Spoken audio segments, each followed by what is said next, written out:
Hi everybody, it's Patti, Rockstar Mom, and welcome back to my channel. Well, today is going to be something just a little bit different. Actually, today and the next couple of weeks, I am going to be completely out of pocket.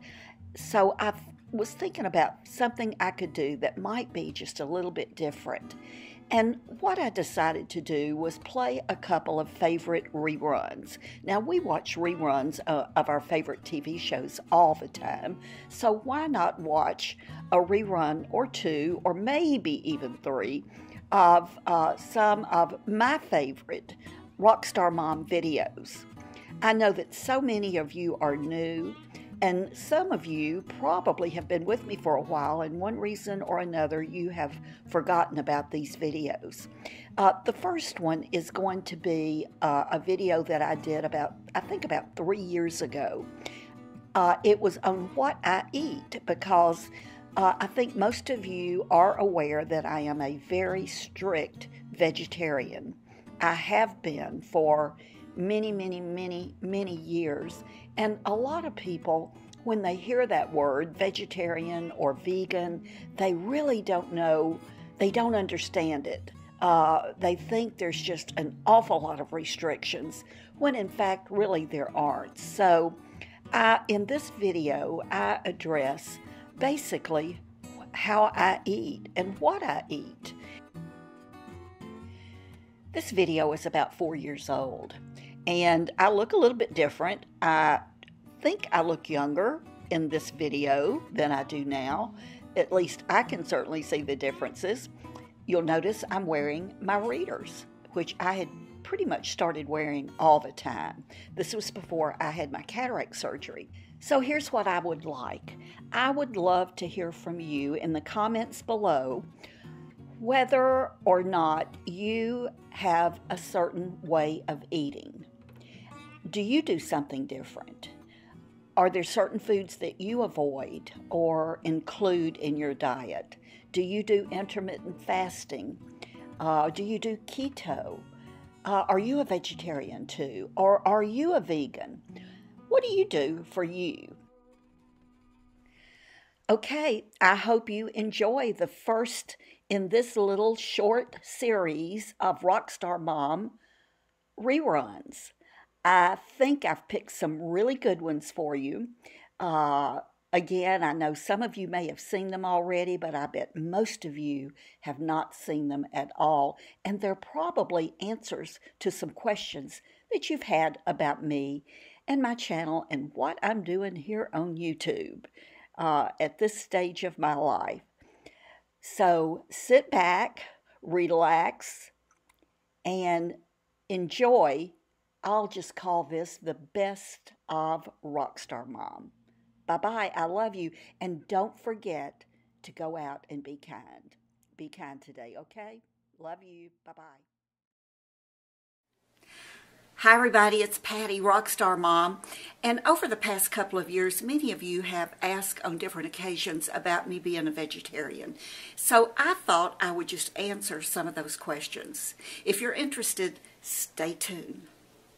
Let me start off by reading a comment that I received just a few days ago. And the comment is from Kathy B. And Kathy says, "Hi Patti, I really enjoy your channel. I had an idea of a topic that you could talk about.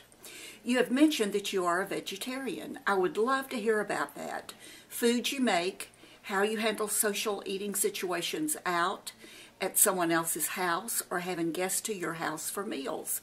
Also, my husband is not a vegetarian, and I was wondering if you had tips for that. I hope you like this idea. Best to you and your family, Kathy B." Well, thank you, Kathy. I appreciate you just giving me bullet points on how I could do this video. So let me just start off by saying that yes, I am a vegetarian. I am a lacto vegetarian. That means I eat no meat whatsoever, no fish, chicken, shrimp, seafood, nothing like that. But I do eat eggs and dairy. So I am a lacto vegetarian. And I have been a lacto vegetarian now for probably, oh gosh, 18, 20 years, something like that. I tried to stop eating meat many times prior to that. And I would do great. I would go for weeks, months, a year one time, but sort of slid back into the meat eating habits because I really did enjoy meat. Mentioned this to someone I had just met at the time, and she was a vegetarian. And she said, listen, Patti, go buy this book. And she said, I truly believe that when you read this book, you'll know whether or not this is something you want to do. And it'll really help. It was called The Skinny Bitch. And as the two women who wrote the book said in the very beginning, it's not about being skinny and it's not about being a bitch. They named it that to grab attention. It's a little small, inexpensive book. It's maybe 50 or 75 pages long.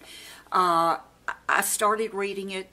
I read as much as I could read of it in one sitting, which was most of the book. I couldn't read any further. I put the book down, and from that point on, I've never had meat again. It's been very, very, very easy for me after reading that book.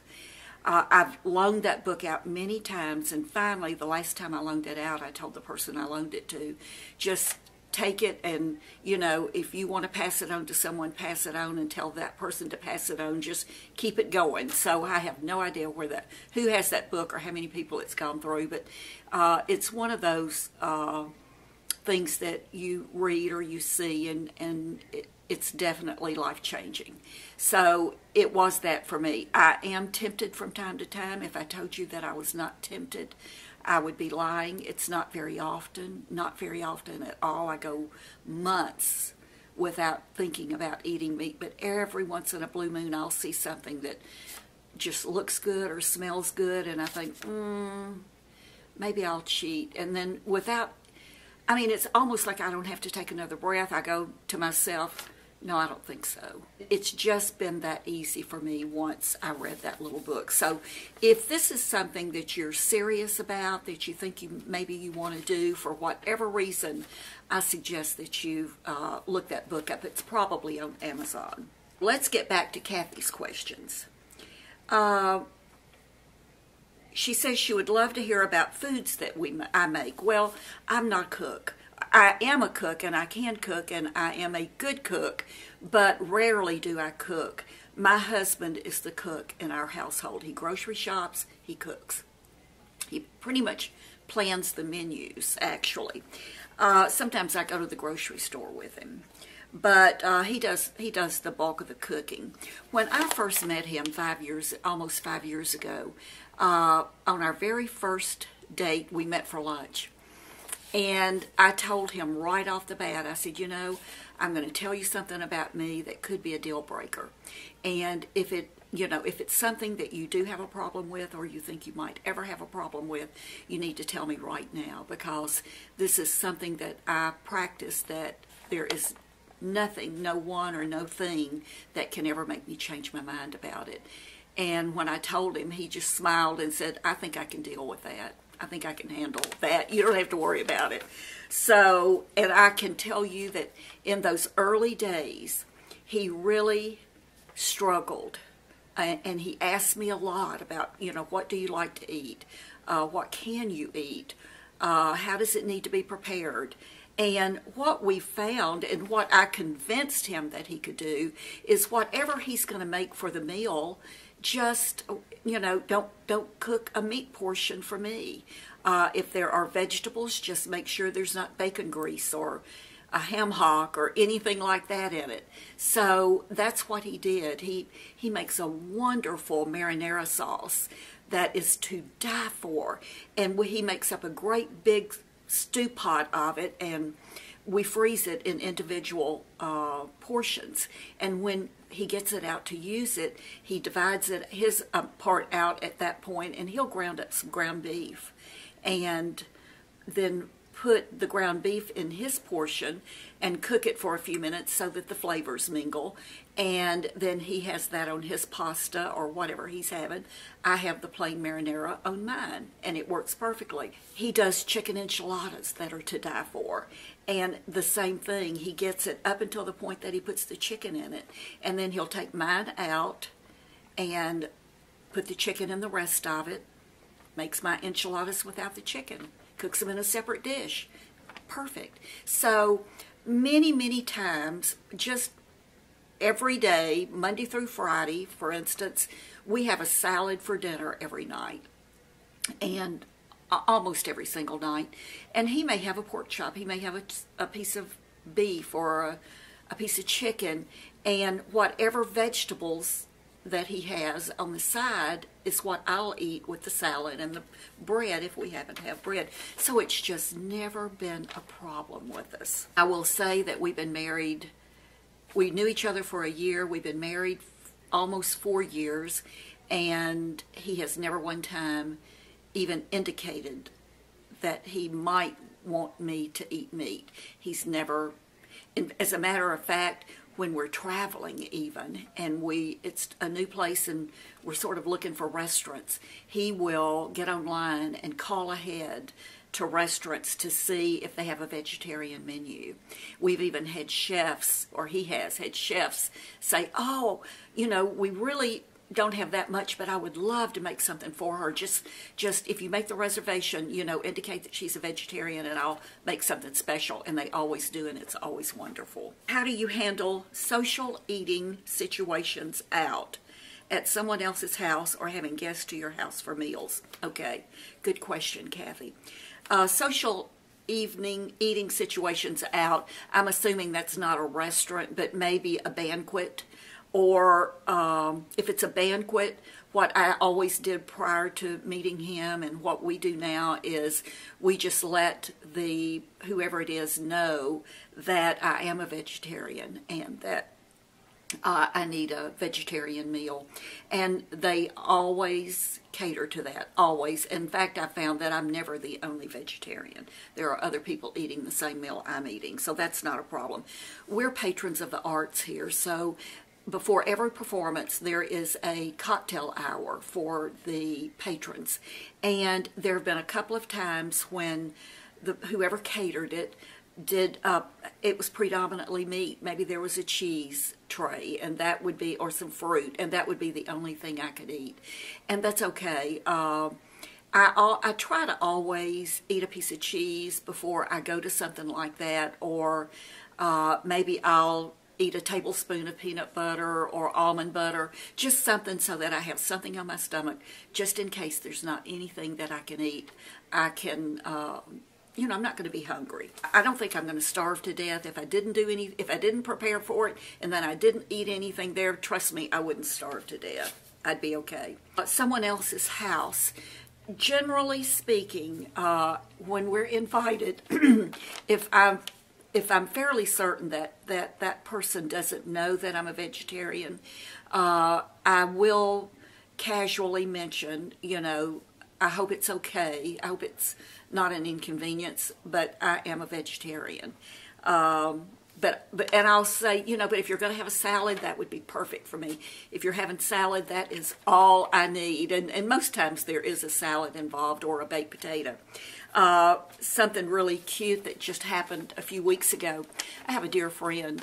We were many 40 years ago, we're very close, and she moved, and we just sort of lost touch. And within the last year or so, we've sort of come back together.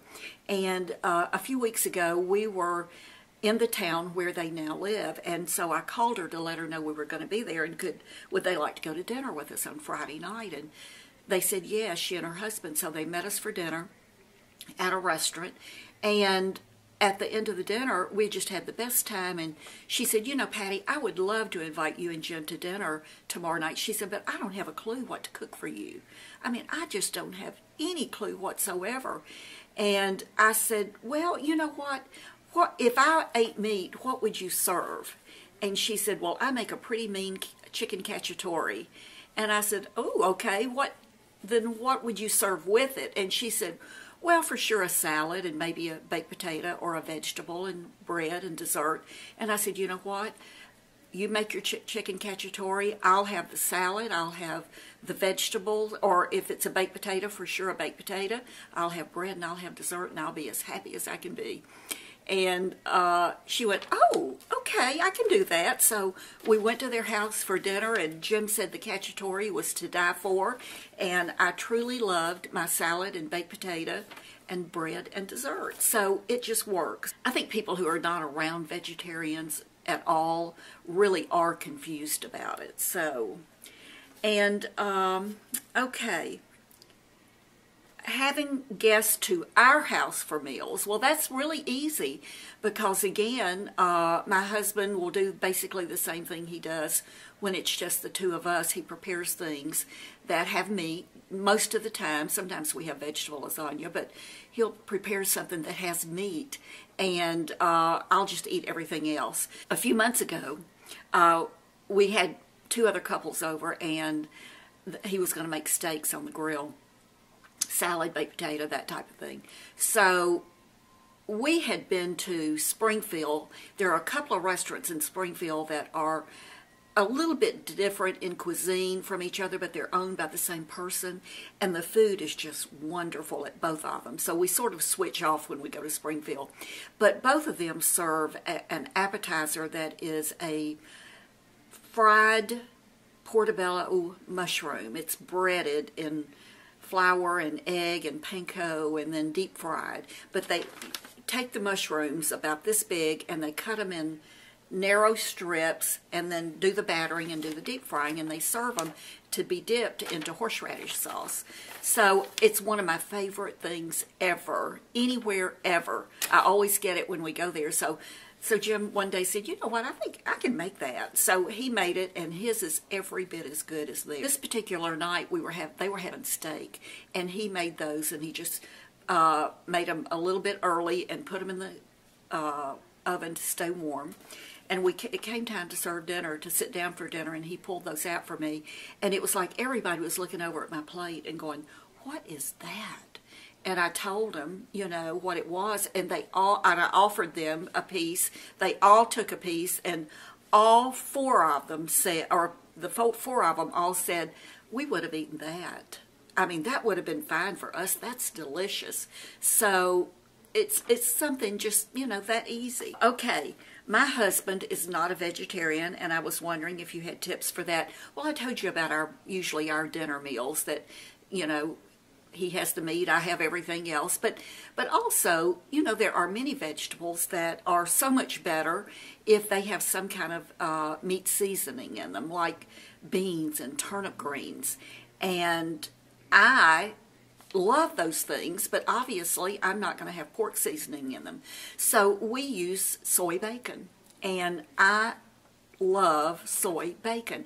If you did a blindfold test, trust me, with soy bacon and real bacon fried, you would never know the difference. I promise you, you couldn't tell the difference. They taste the same. So he will, when he's cooking those items that just need some flavoring, he will put 2 or 3 pieces of soy bacon in there, and then sometimes I've noticed that he'll, after it's cooked, when he has his portion, he'll take the bacon out of his, the soy bacon, but I don't. I eat it because it tastes just like bacon. But that's the only thing. That's, we just make it work. If we cook vegetable soup, or he does, sometimes I'll make vegetable soup. We cook it without any meat seasoning, and then he will maybe add some meat, you know, to his when he eats it.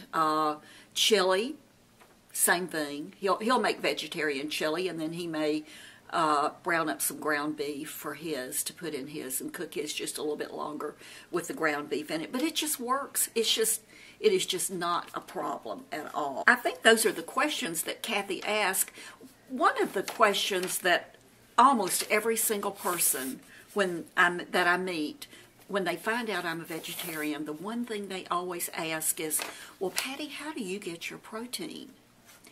And it's gotten to the point, I know that question is always coming, and it's gotten to the point that I chuckle inside when I hear it, because I just, You know, I know in my heart of hearts that being a vegetarian and the way I eat, I probably get more protein than they do in a day. In talking with my doctor over the years, I know that for my age and my lifestyle, I need between 50 and 60 grams of protein a day. It's really different for everybody, but I know I need between 50 and 60 grams, somewhere around. If I just get somewhere around in there, I'm good. One thing I do almost every single day is I have a protein shake. I do not have a preference when it comes to protein powder. I use both whey and soy. I just switch them up, whatever I feel like that day. I like the unflavored ones. I like, if anything, vanilla. And that way I can flavor my own. I love to make them with frozen fruit or fresh fruit, but usually a frozen banana. I always put chia seeds and flax seeds, which are loaded with protein in it. Sometimes I put yogurt, Greek yogurt in it, loaded with protein.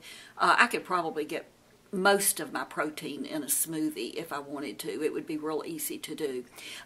Some days I drink a green drink where I take a handful of spinach or a handful of kale or something green with some apples and frozen bananas and again my chia seeds or flax seeds, and just whip up a green drink. I have the Magic Bullet Pro that absolutely liquefies, and I mean it liquefies. I will throw 2 or 3 small apples in there whole, and I don't even core them, and put maybe a 1/4 cup of water in there, and it is the most delicious apple juice you've ever put in your mouth. It just liquefies it. So it's a little, it's thick. It's not watery. You could make it watery like apple juice if you put more water, but I like the consistency of it in my mouth. I use almond milk, coconut milk. I have one of the Suzanne Summers protein mixes that I save for when I'm really having a craving, but it's her orange sickle protein mix that when you make that into a smoothie, oh my gosh, it is. If you like orange sickles, you will love it. So I don't have that very often, but I save that for a special treat. So there you go. I hope that I have answered any questions you may have. If you've never thought about being a vegetarian, I think that's fine. If you know beyond a shadow of a doubt this is something you could never do, you know what? That's fine. This is not for everybody. It's a decision that we all have to make for ourselves. No one can make this decision for you. I appreciate that my husband doesn't try to change my mind. I would never try to change his mind. Although I've noticed in the past 4 years that he truly is eating less meat. We have a lot more meatless meals than we did in the beginning. And I never say anything about it. I never say, yay, yay, look what, you didn't have meat. But that just has to be a decision that he makes for himself. If you have any other questions about being a vegetarian, if I can answer them, I will. Have a great day. Love you guys, and I'll see you soon. Bye-bye.